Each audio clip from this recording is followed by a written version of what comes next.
Alright guys, World Tier 5 was discovered. We got some information on seasons in Diablo 4, and I'm super excited to share this with you guys. But just as a heads up, some of the stuff we're going to be talking about is data mine. So this is coming out potentially not only in Season 1, but maybe later seasons as well, because one of the biggest things that I'm really excited about is actually getting stash tabs. I'm sure a lot of you guys have been running out of room. I'm going to be talking about that. So starting from the top, what's actually in the newest data mine? Again, keep in mind it's data mine, so take everything with a grain of salt. Everything is not going to be final here, potentially. So starting right off, what's actually here? So they discovered World Tier 5, which is going to be great. Obviously, you're more likely to get a new capstone, but I'm really excited about this because the XP rate, if any of you guys have hit like level 50 or 70, man, the XP is just not there. So World Tier 5 more likely will give you more XP, and I don't know, we're going to get those uniques a little bit easier in World Tier 5, hopefully. But anyways, let's go ahead and hop into what else is here in World Tier 5. And the thing that's really nice is newer gems. I'm sure a lot of you guys have noticed there's not really that much of an incentive to pick up the gems after you get to the higher ranks. Right now there is going to be 3 more ranks coming out for the gems, because as of right now it's 5. Now this may be the final one because it's named Perfect. Keep in mind with data mine, sometimes things are set in placeholders, but as far as Perfect goes, in terms of Diablo 2, that was like the highest gem. So this might be the final gem upgrades that we are going to be able to get in the game. So yeah, there's going to be some new gems, and it just goes up. And in terms of the values, keep in mind, not everything's final. It's data mined. This is basically kind of the confidence in, what these will maybe be towards the end. I'm just going to go over these relatively quick for the new gems. It's basically just numerical stat upgrades, but I'm going to mention these because this is like kind of important for certain builds, and I'll go over basically like kind of the meta of like the gems for the most part of why people would put them in. So we're only looking at the rank 8 here. Okay, by the way, I'm just going to be reading these ones because that's the most important stat. No one really cares about rank 6. You want the highest gem, and that should be relatively easy to get. And maybe it can be an okay idea to still pick up gems now, because then you could just go straight to rank 8. But my guess is in the next world tier, you're just going to be able to get the rank 6 gems as a drop, and then you can just upgrade to rank 8. So maybe it's pointless to pick up gems. Maybe you really need to pick them up because these just simply don't drop. Like maybe rank 8s won't drop, but rank 6 will drop, if that makes sense, and you have to upgrade.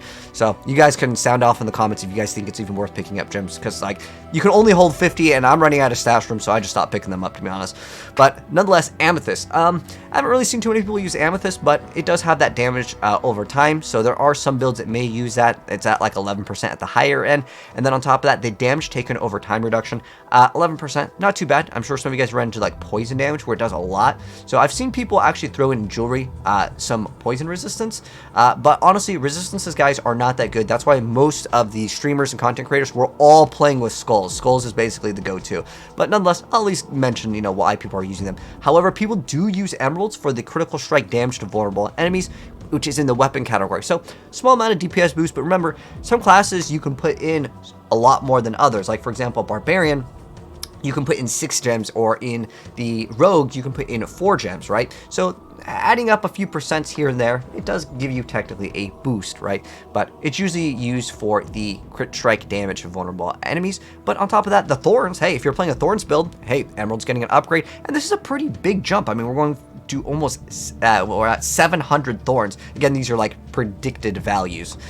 Keep that in mind. As far as the artwork goes, it's really nice, and I believe as far as the artwork goes, this is the actual artwork for it, so that's really cool. But in terms of Emerald, yeah, crit strike damage to vulnerable enemies, you're just getting increased, Thorns increased, and like I said, you more likely want to use your skulls inside of your jewelry, but some people, I've seen people use that because the poison, I know at the higher tiers it can be nasty.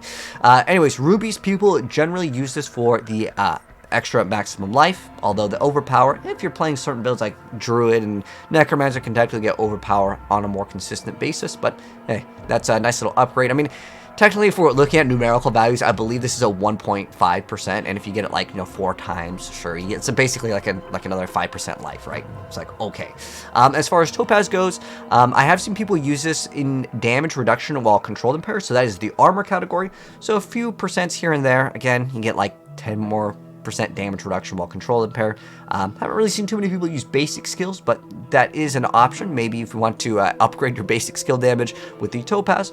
And then with the Sapphires, I've seen people use this in the armor section, especially on Barbarian and as well as Druid. If you're playing like a Bear Druid, extra damage reduction, and then the crit strike damage to crowd control enemies can also be a option, but most people opt to play with emeralds, but either way, these are the same numerical stat values anyway, so it doesn't really matter if you're doing sapphires or emeralds. And then for diamond, no one's really using this, although I've seen some people try to use it for the barrier generation. Some people are running Temerity. Those are the unique pants, so another upgrade with that. And then with the skulls, we are seeing the armor increased. Looks like 380 at the higher end in terms of the gems, but the artwork definitely looks cool. But it's still, at the end of the day, it's just numerical stat values. I was hoping that at like rank 8, they would have some special ability to really change up the gameplay. But the next thing I want to go into is the seasonal information. So I'm mentioning that these are going to have reward caches, but we've already known about this.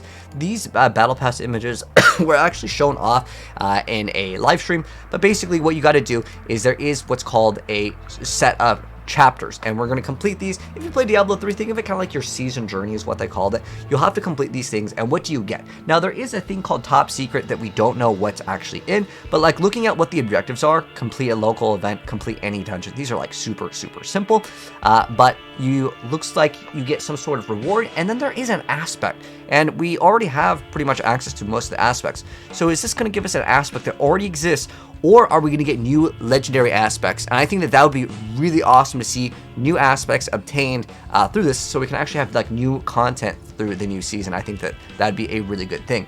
Now, on top of that, they mentioned that there's supposed to be a seasonal stash tab. I'm sure you guys have been running out of room. If you guys have been running out of room, guys, make a new character, and just as long as you've beaten the game, make a new character, and you can just basically make a mule, and it'll be like level 1, and it'll just hold all your items. You can make a character that says like, you can just name a character Boots, and have all the boots that you get that you're saving for, you know, another like build. Keep all the boots on that one character, so you know that that character's for Boots. But anyways, in terms of the seasonal tab, this is one thing that everyone asks, because I know every single time a new season comes out, there's always new players, and that's totally cool. There's a lot of people coming into Diablo for the first time. So, to explain the seasons in this game, when there's a new season, you have to make a brand new character, and it has to start off at level 1. Now, you might have the campaign completely like finished, unlocked, and you can just do the open world content, which is available in Diablo 3 as well.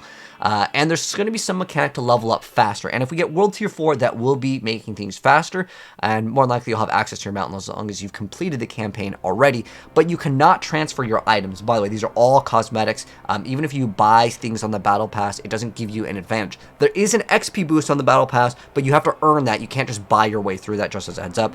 But I did a dedicated video, which I'll pin down below, that talks more about the Battle Pass, but in terms of like confirmation, this is more of things that some of the stuff we've already like went over and we already know, but knowing that there's extra stash tabs, and are we going to be able to buy stash tabs? I'm actually really curious about that, but as long as we can earn them for free, I think that's going to be excellent. But that's all the information we have for the newest season. Let me know your guys' thoughts down below. Are you guys excited about the new season, or do you feel like there needs to be more content? And obviously with this over here, we see that there are things that are top secret, which of course they weren't revealed yet, but I'll update you guys as soon as we know what that top secret thing is. I'll cover it, so if you want to see it, subscribe, turn that bell, and I'll definitely keep you guys updated. Anyways, take care. I'll see you in the next video. Peace.